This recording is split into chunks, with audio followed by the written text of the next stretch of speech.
मुझे मालूम है मैंने नीति विरुद्ध काम किया, तो वहां उस शिक्षा पे मत जाओ। इतना जाओ कि बालक को किमिक्षिक वरदान दिया, ताज श्री के प्राण मांग लिए। अनजाने बृहस्पति आदि 4 मंत्रियों को राजा महापद्म हस्तिनापुर में वरदान दिया तो 700 मुनियों पर संकट आया। स्त्री के लिए वरदान दिया तो अयोध्या का क्या हाल हुआ।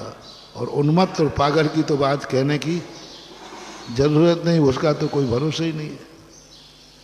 इनको किमिक्षिक वरदान जो देना है तुरंत दे दो, ये लो पकड़ो, क्या मांग लो, ये कभी नहीं बोलना।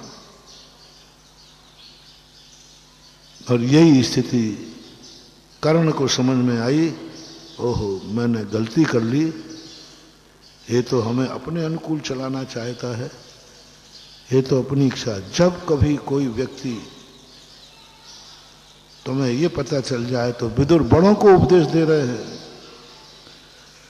कि जब कोई भी व्यक्ति तुम्हें अपने अनुकूल चलाना चाहे, तुम सावधान हो जाना, कभी उसके अनुकूल नहीं चलना। इन 5 के अनुकूल कभी नहीं चलना।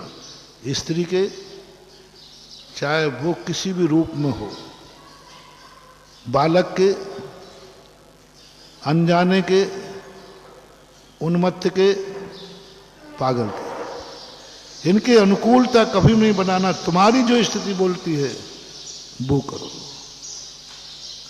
क्योंकि दुर्योधन ने यही सब किया, कुछ गलती नहीं थी दुर्योधन की। सब बड़े बड़े महारथी थे, जो मैंने कहा ना, इतनी बड़ी शक्तियां थी उसके पास। वो हस्तिनापुर तो क्या भारत का सम्राट बन सकता था, लेकिन एक कमी है, वो मेरे अनुकूल चले। ये उदाहरण तुम्हें दिया, कहीं आप भी तो दुर्योधन नहीं है। मोटिवेशन क्या कभी तुम्हें बाप के प्रति भाव आया, बाप मेरी इच्छा पूरी करे, बाप मेरे अनुकूल चले? यदि ऐसा भाव आया हो, नोट लगा लेना, आई एम दुर्योधन। वो दुर्योधन हुआ कि नहीं हुआ, लेकिन तुम पक्के दुर्योधन हो। कभी गुरु के प्रति भाव आया कि गुरु मेरे लिए अनुकूल चले, मेरी इच्छा पूरी करे, दुर्योधन। कभी भगवान के प्रति आया, ये भगवान मेरी इच्छा पूरी करे, मेरे अनुकूल चले, दुर्योधन। रावण, जितने पापी हुए हैं, इन सब के पास गुरु थे, इन सब के पास माँ बाप थे, ये सब भगवान के भक्त थे, फिर कमी क्या थी? क्या रावण दुर्योधन भगवान को नहीं मानता था? क्या इनके माँ बाप नहीं थे? क्या इनके गुरु नहीं थे? बस कमी क्या थी? ये सब उनको अपने अनुकूल चलाना चाहता था।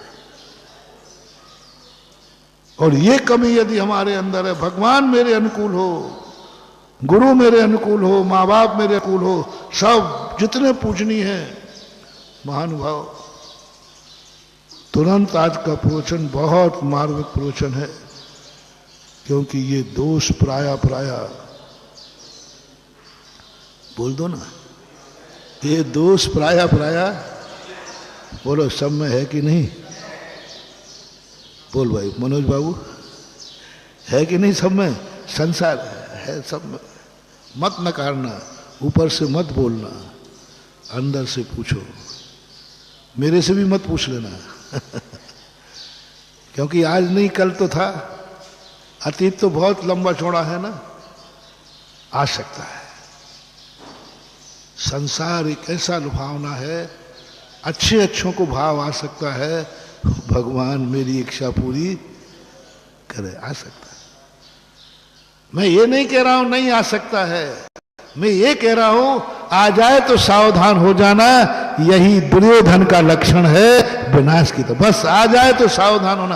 आ तो सकता है, संसार में ऐसे मोड़ आते हैं, संसार में ऐसी परिस्थितियां आती हैं जहां ये भाव अंदर से आ जाएगा, आ सकता है। बिल्कुल भी क्लीन छट मत लेना, आ सकता है। मैं तो इसलिए सावधान कर रहा हूं, आ जाए तो तुरंत मेरा प्रवचन याद रखना, यही दुर्योधन का लक्षण है। मेरे अंदर दुर्योधन की पर्याय प्रकट हो गई, सावधान। तुरंत प्रतिक्रमण, तुरंत प्रायश्चित, तुरंत भगवान के पास नमोस्तु कर लो, हे भगवान मेरे मन में ये भाव आ गया, आ सकता है।